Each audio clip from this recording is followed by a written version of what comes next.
Hello, my friend. And welcome. Take a moment to settle in. Rest your head. Let your shoulders become soft. Let your breathing become slow, calm, and quiet. Tonight, we're going on a long, peaceful journey. Imagine, for a moment, a throne room. Golden light filters through high windows. Courtiers bow low, their robes sweeping the polished floor. Priests chant prayers. Generals await orders.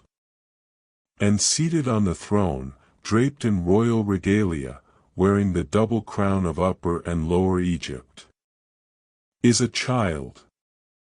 Not a child pretending. Not a prince waiting to become king. But the actual ruler of one of the most powerful civilizations on earth.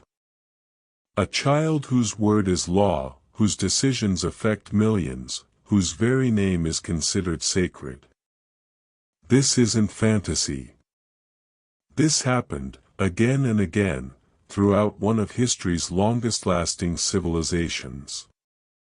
Tonight, we'll journey back over 3,000 years to ancient Egypt, to explore one of the most fascinating and poignant aspects of pharaonic rule, the child kings who wore the double crown before they could even read the hieroglyphs that proclaimed their divinity.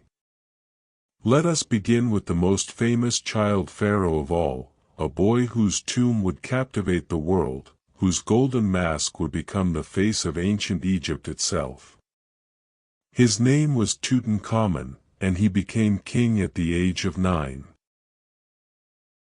Tutankhamun ascended to the throne of Egypt around 1332 BCE, during the 18th dynasty.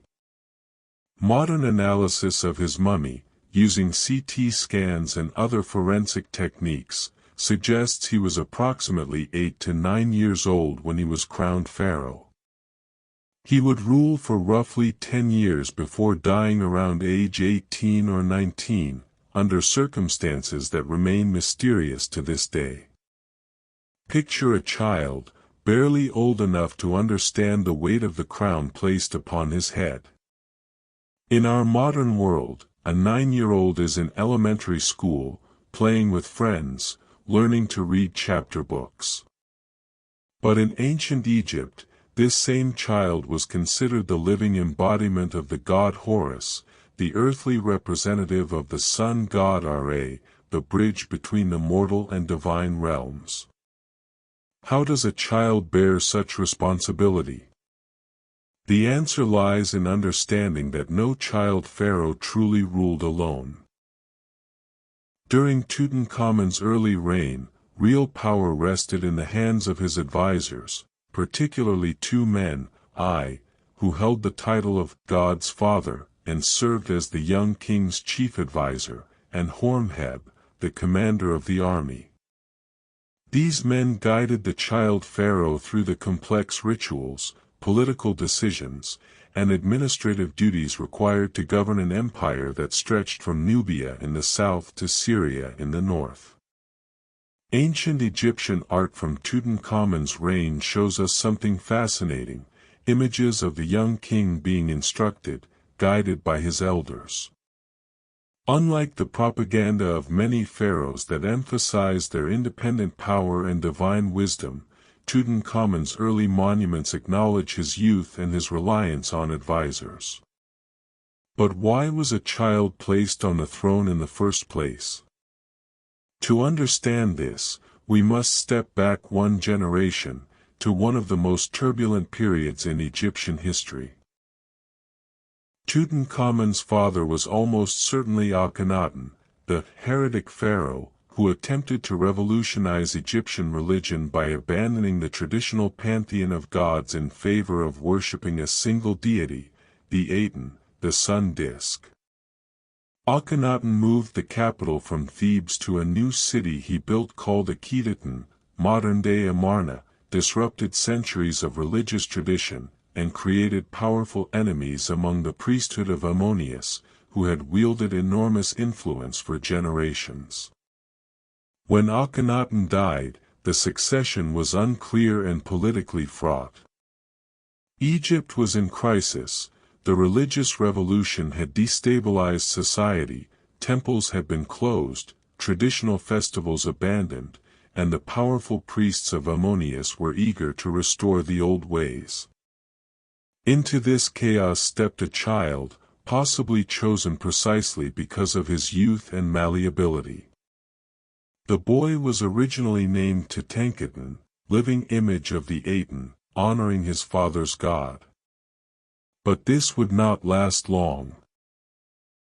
Within 2 years of taking the throne, the young pharaoh's name was changed to Tutankhamen, living image of Ammonius, signaling the complete abandonment of his father's religious revolution and the restoration of the traditional gods. The capital was moved back to Thebes, the temples of Ammonius were reopened and richly endowed, and the priests who had been marginalized under Akhenaten were restored to power and privilege. These were not decisions a 9-year-old made independently. These were the choices of his advisors, the powerful men who surrounded him, who used the young king's divine authority to legitimize their own counter-revolution. Tutankhamen was, in many ways, a puppet, his youth both his protection and his prison. But he was not merely passive. As he grew older, evidence suggests he began to assert himself. Archaeological and artistic evidence from the later years of Tutankhamun's reign shows him participating actively in traditional pharaonic activities. Inscriptions describe him leading military campaigns, though likely more symbolic than actual combat leadership, hunting lions and wild bulls, and performing the sacred rituals that only a pharaoh could perform. A painted chest from his tomb depicts him as a warrior in his chariot, trampling Egypt's enemies, the traditional image of pharaonic power. Whether these depictions represent reality or propaganda is debatable, but they suggest that as Tutankhamun matured into his teenage years, there was an effort to present him as a legitimate, active ruler rather than merely a child figurehead. He married young, as was customary for pharaohs. Tutankhamun was married to Ankhesenamun, who was likely his half-sister, a common practice in Egyptian royal families to keep bloodlines pure and consolidate power. She was probably a few years older than him, and they married either just before or shortly after his coronation. 2 mummified fetuses were found in Tutankhamun's tomb, genetic analysis confirming they were his daughters, both stillborn. The bodies show evidence of genetic abnormalities consistent with the inbreeding common in the royal family. This detail is heartbreaking. 2 children trying to navigate the immense pressures of royalty, marriage, and the expectation to produce an heir, and experiencing the loss of not 1 but 2 babies.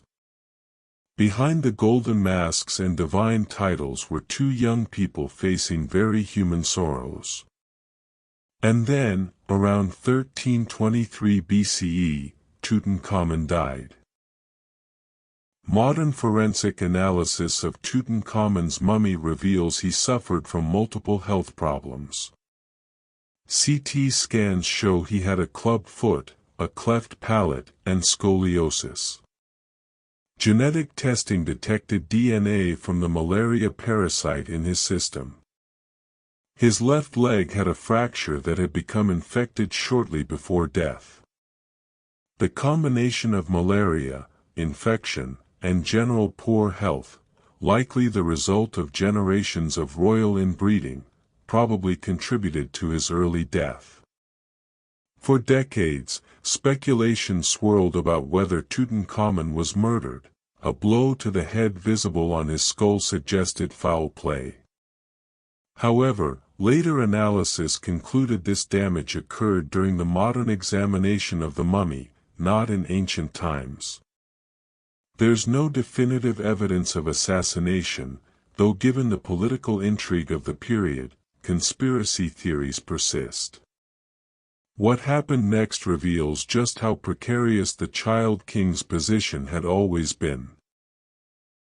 After Tutankhamun's death, his widow Enkhsenamen, still in her late teens, found herself in a desperate situation. With no surviving children, the royal lineage was threatened. In an extraordinary move documented in Hittite records, the Egyptian queen sent a letter to Suppiluliuma I, the king of the Hittites, Egypt's traditional enemies, asking him to send one of his sons to marry her and become pharaoh of Egypt. She wrote, "My husband has died and I have no son. They say about you that you have many sons. You might give me one of your sons to become my husband. I would not want to take one of my servants and make him my husband." This letter is astonishing. An Egyptian queen, asking Egypt's enemy to provide a king, reveals both her desperation and the lack of viable male heirs within Egypt's traditional royal family. The Hittite prince, Zenanza, was sent, but never arrived in Egypt. He was killed en route, almost certainly assassinated by Egyptian officials who opposed foreign rule. Within months of Tutankhamun's death, the elderly advisor who had guided the young king throughout his reign, married Enkhsenamen and declared himself pharaoh. This move legitimized his claim to the throne through marriage to the royal widow. "I ruled for only 4 years before dying, and then Horemheb, the military commander, seized power and set about systematically erasing the memory of the Amarna period, including Tutankhamun, from official records. Tutankhamun's name was omitted from king lists, his monuments were usurped, and he nearly vanished from history entirely. Until November 4, 1922, when British archaeologist Howard Carter peered through a small hole into a tomb in the Valley of the Kings and whispered, "Yes, wonderful things." Tutankhamun's tomb, nearly intact despite ancient robbery attempts, revealed over 5,000 artifacts, golden chariots, alabaster vessels, jewelry, furniture, weapons, clothes, and that stunning golden death mask that has become perhaps the most recognizable artifact from ancient Egypt. The tomb of a minor king, a boy who ruled for barely a decade and died in his teens, contains such wealth that it staggers the imagination to contemplate what the tombs of truly great pharaohs like Ramesses II must have held before they were plundered in antiquity. But more than the gold, Tutankhamun's tomb gives us something precious, a glimpse into the life of a child king. Among the artifacts were toys and games, staffs cut to a child's height, clothes that show his growth from boy to young man. There were sandals, board games, and a small chair clearly made for a young child's body. He was a king, yes. A god incarnate, yes. But he was also a boy who grew up too fast, who carried burdens no child should carry, who died before he truly had a chance to live. And he was not alone in this fate. Throughout Egypt's 3,000-year history, child pharaohs appeared again and again, each one shaped by circumstances beyond their control, each one caught between divinity and childhood. Let us journey backward now, to meet another child king, one who ascended to the throne even younger than Tutankhamun, and whose reign would last not 10 years, but an astonishing 94. We travel now even deeper into Egypt's past, back over 3,000 years before Tutankhamun, to the 6th dynasty of the Old Kingdom, the age of pyramid builders, when Egypt was still learning what it meant to be an empire. Here we meet a child who would become pharaoh at an age so young that he could barely walk, let alone rule. A child who would wear the double crown longer than almost any other pharaoh in Egypt's entire history. A child whose tomb would eventually hold one of ancient Egypt's most precious religious texts. His name was Pepi II, and his story reveals both the extraordinary resilience and the fundamental fragility of placing ultimate power in the hands of a child. Pepi II Neferkare ascended to the throne of Egypt around 2278 BCE at approximately 6 years old. Some ancient sources suggest he may have been even younger, possibly as young as 4.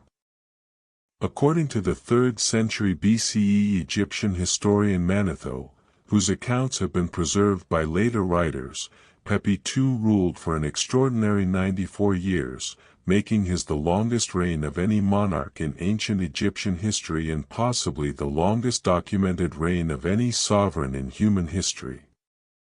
94 years. Pause and consider that. A child crowned in infancy who lived to see 4 generations pass. A king who ruled so long that the great-grandchildren of his original advisors were administering his kingdom by the time of his death. But let us return to the beginning, to a small boy thrust onto the throne of the most powerful nation on earth. When Pepi II's father, Merenra I, died after ruling for only about 9 years, the succession fell to his youngest son, a child. Power during the early years of Pepi II's reign rested firmly in the hands of his mother, Queen Enkhsenpepi II, who served as regent. Ancient Egyptian records give her the title, King's Mother, with unusual prominence, and her name appears alongside her son's in official inscriptions from this period, suggesting she wielded considerable authority in governing the kingdom while her son was too young to rule. This was not unusual in ancient Egypt. The role of Queen Mother was one of the most powerful positions a woman could hold, and throughout Egyptian history, strong women stepped forward to guide child pharaohs, sometimes protectively, sometimes manipulatively, but always significantly. Imagine the young Pepi II in the palace at Memphis, the administrative capital. While other children his age played in the Nile's shallows or helped their parents with farm work, this boy sat through councils of state, learned the complex hieroglyphic writing system, and was tutored in the rituals and responsibilities of kingship by priests and officials who were 10, 20, 50 times his age. One remarkable letter has survived that gives us a precious glimpse of Pepi II as a real child, not just a name in king lists. A letter written in hieratic script, the cursive form of hieroglyphics used for everyday correspondence, shows Pepi II, probably around age 8 or 9, writing to Harkhuf, an expedition leader who had traveled to Nubia, the land south of Egypt, on a trading mission. Harkhuf had sent word that he was bringing back many valuable goods, including a dancing dwarf from the land of Yam. The young pharaoh's response is delightfully childlike in its enthusiasm: "Come north to the residence at once. Hurry and bring with you this dwarf. When he goes down with you into the ship, get worthy men to be around him on deck. My Majesty desires to see this dwarf more than the gifts of the mainland and of Punt." This letter is extraordinary. It shows us a child king excited not by gold or exotic trade goods, but by the prospect of meeting a dancing dwarf, a natural reaction for a young boy, even one who wore the double crown. The letter also reveals that people were willing to treat the young pharaoh's wishes seriously, even when those wishes came from childlike wonder rather than political calculation. Yet behind this charming moment lies a more complex reality.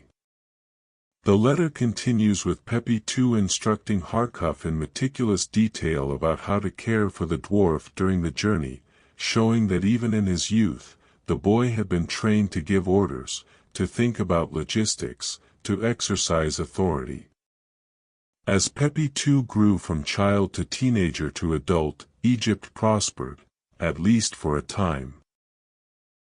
During the early and middle portions of Pepi II's reign, Egypt launched numerous expeditions to extract resources from territories beyond its borders. Inscriptions record expeditions to the turquoise mines of Sinai, trading missions to Punt, likely modern-day Somalia or southern Arabia, for incense and myrrh, military campaigns into Nubia, and quarrying operations in the eastern desert. The pharaoh's long reign provided stability, and the kingdom's reach extended far beyond the Nile Valley. But here we encounter one of history's great paradoxes: the very length of Pepi II's reign, which should have been a blessing, may ultimately have become a curse. As Pepi II ruled decade after decade, the centralized power of the pharaoh gradually weakened. Regional governors called nomarchs, who controlled Egypt's various provinces or nomes, became increasingly independent. These positions, which had once been appointed by the pharaoh and could be revoked at will, became hereditary. Nomarchs began building their own elaborate tombs in their home provinces rather than being buried near the pharaoh's pyramid, a symbolic declaration of their growing autonomy. They established their own courts, maintained their own armies, and increasingly kept tax revenues for themselves rather than sending them to the central government. Think about what 94 years means in practical terms. The officials Pepi II appointed as a young man grew old and died. Their sons took their positions. Then their grandsons. By the time Pepi II was elderly, he was dealing with the great-grandchildren of the men who had served his father. These younger generations had never known another pharaoh. The divine office had become synonymous with one increasingly frail old man. The mystique of pharaonic power, the sense that the king was a god perpetually renewed, began to fade when the same king sat on the throne for nearly a century. By the end of Pepi II's reign, there are signs that the central government was struggling to maintain control. The quality of royal construction projects declined noticeably. Pepi II's pyramid complex, while still impressive, shows less careful workmanship than those of earlier Old Kingdom pharaohs. Inscriptions become less frequent and more formulaic. The extensive bureaucratic records that characterized earlier periods become scarcer, suggesting either a breakdown in administration or at least a failure to maintain the meticulous record-keeping that had been an Egyptian hallmark. Some historians suggest that the very old pharaoh may have been unable to effectively govern during his final years, and that real power was dispersed among various factions of nobles, each pursuing their own interests. And then, finally, around 2184 BCE, Pepi II died, a very old man by any standard, ancient or modern. After Pepi II's death, Egypt descended rapidly into chaos. The sixth dynasty collapsed within a generation. What followed is known as the First Intermediate Period, roughly 140 years of political fragmentation, with rival dynasties claiming the throne simultaneously, nomarchs declaring themselves independent rulers, and Egypt splintering into competing power centers. Contemporary texts describe this period in dark terms: famine, social upheaval, the breakdown of Ma'at, the Egyptian concept of cosmic order and justice. One famous text, the Admonitions of Epure, laments that the land turns around like a potter's wheel, and describes a world turned upside down where servants become masters and the social order collapses. Whether Pepi II's extraordinarily long reign directly caused this collapse is debatable. perhaps Egypt would have fragmented regardless. The Old Kingdom had been showing signs of strain before his death. Climate data suggests decreasing Nile flood levels during this period, which would have reduced agricultural productivity and tax revenues. The growing power of regional nobles was a trend that predated Pepi II's succession. But it's hard to escape the conclusion that having one pharaoh for nearly a century contributed to the problem. The institution of kingship became identified with one mortal man, and when that man finally died at an extreme old age, the divine mystique that held the kingdom together died with him. Pepi II's pyramid still stands at Saqqara, south of Cairo, though it's badly damaged, more so than the pyramids of earlier pharaohs. Inside, archaeologists discovered something remarkable. The walls of the burial chamber are inscribed with vertical columns of hieroglyphic texts known as the pyramid texts. These are some of the oldest religious writings in human history, spells, prayers, and incantations designed to help the deceased pharaoh navigate the afterlife, transform into a god, and join the eternal stars. The Pyramid of Pepi II contains one of the most extensive collections of these texts, offering modern scholars an invaluable window into ancient Egyptian beliefs about death, the soul, and the divine. Reading these texts, we encounter a king described not as the elderly man who died after 94 years, but as eternally young, eternally powerful, eternally divine, the perfect pharaoh the 6-year-old boy was supposed to become but perhaps never truly could be in the complicated reality of human governance. Two child kings, separated by over 1,000 years of Egyptian history.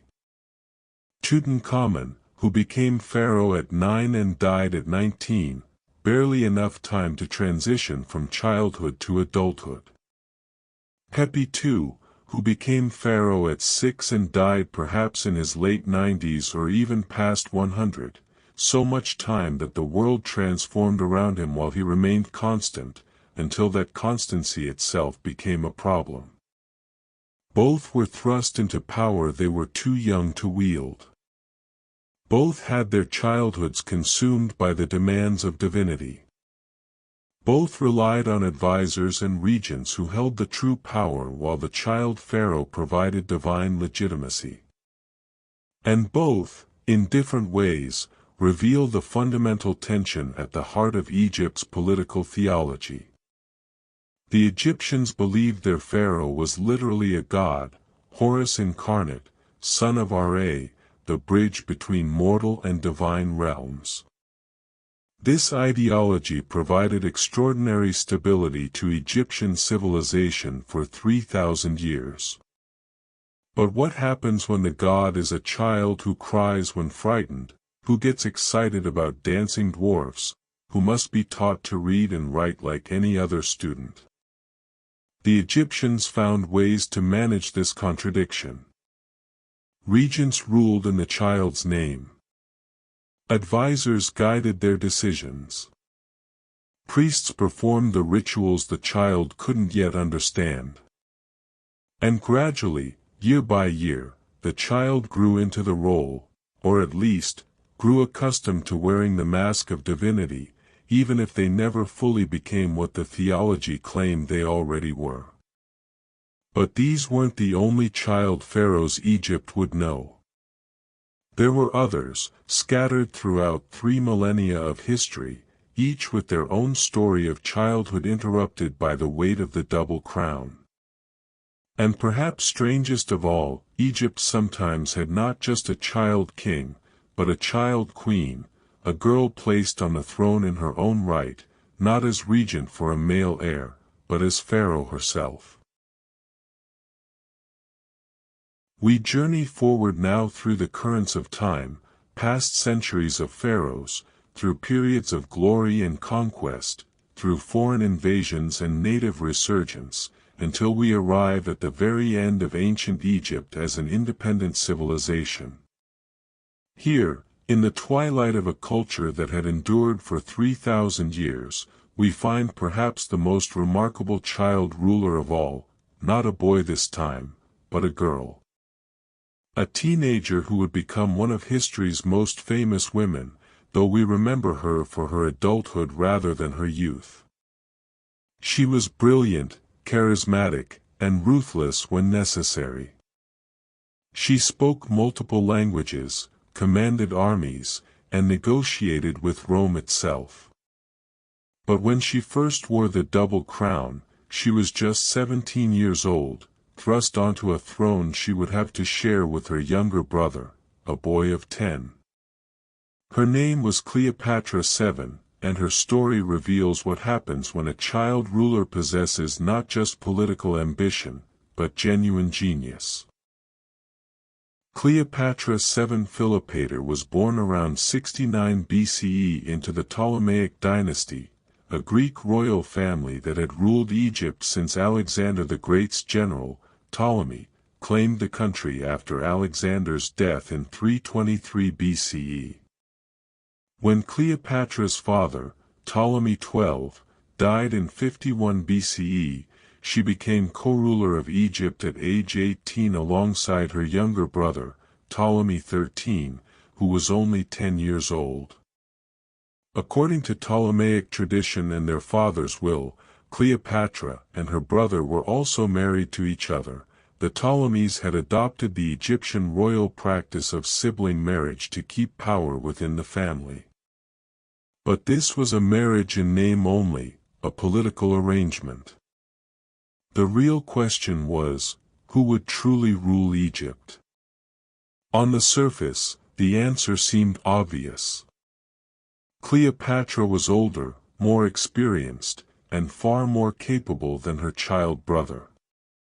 But she was also a woman in a world where power was typically wielded by men, and her brother had something she lacked: powerful male advisors who preferred a malleable boy king to an intelligent, strong-willed young woman.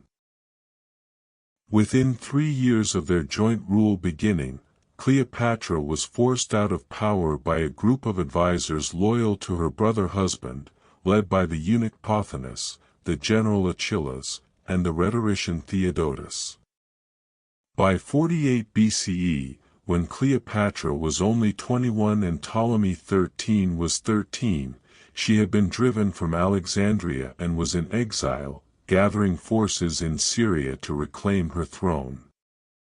Egypt was on the brink of civil war between the young queen and her even younger brother, or more accurately, between Cleopatra and the men who controlled the boy pharaoh.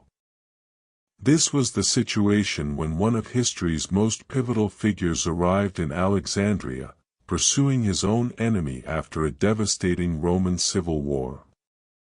Julius Caesar, arguably the most powerful man in the world, came to Egypt in 48 BCE chasing his rival Pompey, who had fled there after losing the Battle of Pharsalus. Caesar was 52 years old, a seasoned general and politician at the height of his power. And here is where legend and history become beautifully entangled. According to the ancient historian Plutarch, writing over a century later, Cleopatra managed to gain access to Caesar by having herself smuggled into the palace wrapped in a carpet, or possibly a linen sack for bedding. The Greek word used is ambiguous. She was rolled out before Caesar, emerging dramatically to plead her case. Whether this famous story is literally true or embellished, what is certain is that Cleopatra succeeded in meeting with Caesar privately and convincing him to support her claim to the throne over her brothers. What happened in that meeting? We can only speculate. But Cleopatra possessed something her brother's advisors didn't: intelligence, charisma, and the ability to speak directly to Caesar in Greek, possibly even Latin, though this is debated. She was young, yes, but she was no child. She understood power, understood Rome, and understood that Egypt's survival as an independent kingdom depended on aligning with the right Roman patron. Cleopatra was remarkably well educated for any ruler of her era. Ancient sources report that she was the first Ptolemaic ruler in nearly 3 centuries who actually learned to speak Egyptian, the language of the millions of people her Greek dynasty ruled. Plutarch writes that she spoke at least 9 languages fluently, allowing her to negotiate directly with foreign ambassadors and emissaries without interpreters. She had studied philosophy, mathematics, astronomy, and rhetoric. This was not a figurehead queen relying on advisors, this was a formidable intellect in her own right. Caesar was impressed. More than impressed, he became Cleopatra's lover and political ally. With Roman military support, Cleopatra's forces defeated her brother's army in the Alexandrian War. Ptolemy XIII died in 47 BCE during the Battle of the Nile, drowned while trying to flee across the river. He was approximately 13 or 14 years old. Some ancient sources suggest he drowned because the weight of his golden armor pulled him under the water. A child king, dressed in the symbols of power he never truly wielded, dragged to his death by the very weight of that power. With Ptolemy XIII dead, Cleopatra became the dominant ruler of Egypt, though Egyptian tradition required a co-ruler. She was paired with her even younger brother, Ptolemy XIV, who was only about 12 years old, but this time, there was no question about who truly ruled. Cleopatra had learned from her earlier experience.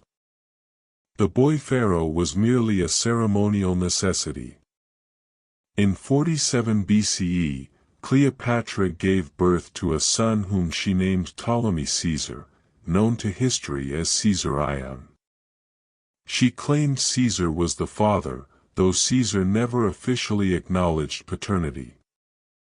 Regardless, Cleopatra now had something crucial, a male heir who could eventually rule alongside her, giving her regime legitimacy in the eyes of both Egyptians and Romans.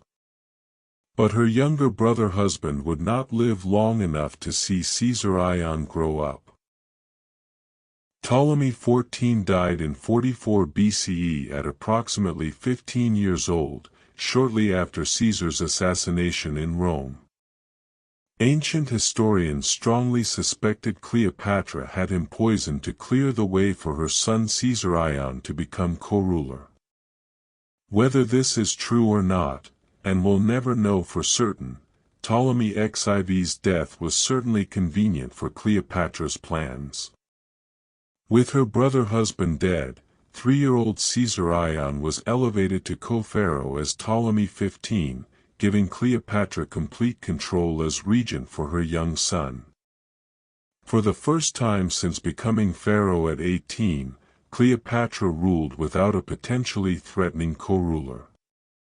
She was 25 years old, mother to the son of Julius Caesar, or so she claimed, and the sole effective ruler of Egypt.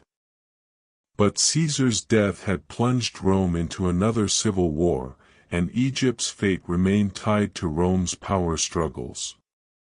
Cleopatra would soon align herself with another powerful Roman, Marcus Antonius, known to history as Mark Antony. This relationship would produce 3 more children and would ultimately lead to Egypt's downfall. Cleopatra and Mark Antony's twin children, Cleopatra Selene and Alexander Helios, were born in 40 BCE. A third child, Ptolemy Philadelphus, was born in 36 BCE. At a ceremony in Alexandria in 34 BCE known as the Donations of Alexandria, Antony divided Roman territories in the east among Cleopatra and her children, even designating Caesar Ion as King of Kings and legitimate heir of Caesar. These children, none older than 6 at the time of the ceremony, were declared rulers of vast territories: Armenia, Media, Parthia, Phoenicia, Syria, Cilicia, and Cyrenaica. They were child monarchs of an empire that existed more in proclamation than in reality, puppet rulers in a political theater designed to challenge Rome itself. This was a step too far. Octavian, Caesar's adopted son and heir, the future Emperor Augustus, used Antony's actions as propaganda to turn Roman opinion against him, portraying Antony as having gone native, abandoned Rome, and become the puppet of an Eastern queen. The conflict came to a head at the Battle of Actium in 31 BCE.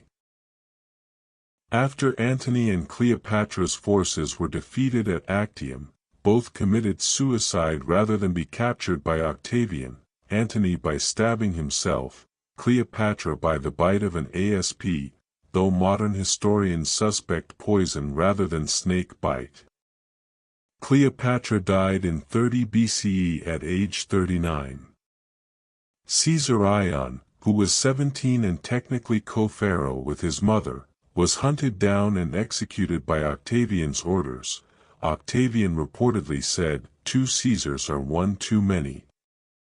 The other children of Cleopatra and Antony were taken to Rome, where they were paraded in Octavian's triumph and then raised by Octavian's sister, Antony's former wife. Cleopatra Selene eventually married King Juba II of Mauritania and became a queen in her own right, carrying forward her mother's legacy in North Africa. With Cleopatra's death, Egypt ceased to be an independent kingdom and became a province of Rome. 3,000 years of pharaonic civilization ended not with a native Egyptian on the throne, but with a Greek queen who had become, in her way, more Egyptian than her ancestors, who had learned the language, adopted the customs, and presented herself to her people as the new Isis, the divine mother who would protect Egypt. 3 child rulers, 3 very different stories, yet threaded through with common themes. Tutankhamun, crowned at 9, guided by advisors, dying at 18 before he could fully become the king he might have been, remembered not for what he accomplished but for the treasures buried with him. Pepi II, crowned at 6, ruling for 94 extraordinary years, outliving generations until the very institution of pharaonic power seemed to wither with his ancient body, remembered for longevity rather than achievement. Cleopatra, crowned at 18, not quite a child by our standards, but young, so young, who refused to be a puppet, who educated herself, who spoke 9 languages, who seduced the 2 most powerful men in the world not with beauty alone but with intelligence and political acumen, who ruled for 21 years and nearly succeeded in preserving Egypt's independence against the rising tide of Rome. Remembered not as a child queen but as one of history's most fascinating women, though we often forget she was barely older than a high school senior when she first wore the double crown. The ancient Egyptians believed their pharaohs were divine from birth, that the royal blood carried the essence of the gods. But divinity, it turns out, doesn't spare you from childhood's vulnerability. It doesn't give you wisdom beyond your years or protect you from being manipulated by adults with their own agendas.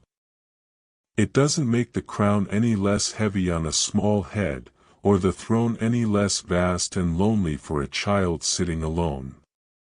What it does do, what the ideology of divine kingship accomplished, was create a system where power could theoretically pass smoothly even to a child, where continuity of rule mattered more than the ruler's age or competence. In this sense, Egypt's child pharaohs were both victims and beneficiaries of a system that valued institutional stability over individual capability. They were children asked to be gods. Some grew into the role. Some were crushed by it. Some ruled so long that God and child and elderly human all blurred together into one complicated existence. And one, brilliant, ambitious, doomed Cleopatra, became a legend that has echoed through 20 centuries, though we often forget that her legend began when she was barely more than a girl, smuggled in a carpet to meet her destiny. As you drift toward sleep tonight, imagine those children in their golden crowns. Imagine Tutankhamun receiving his name change decree at 9, being told his father's God was false and he must honor different deities now. Imagine 6-year-old Pepe II trying to sit still through endless ceremonies, year after year after year, until ceremony became his entire life. Imagine teenage Cleopatra emerging from that carpet, standing before Julius Caesar, knowing that everything, her throne, her kingdom's independence, perhaps her very life, depended on the next word she spoke. They were children handed the weight of the world. Some buckled. Some endured. One transcended. But all of them remind us that behind every crown, beneath every title, within every legend, there was once a child who never asked to become a god, but had no choice but to try. And in the morning, the sun rises over the Nile, as it has for millennia, and the sand slowly reclaims the monuments they left behind, stone testaments to child gods who ruled the world and wondered, perhaps, what it might have been like to simply play.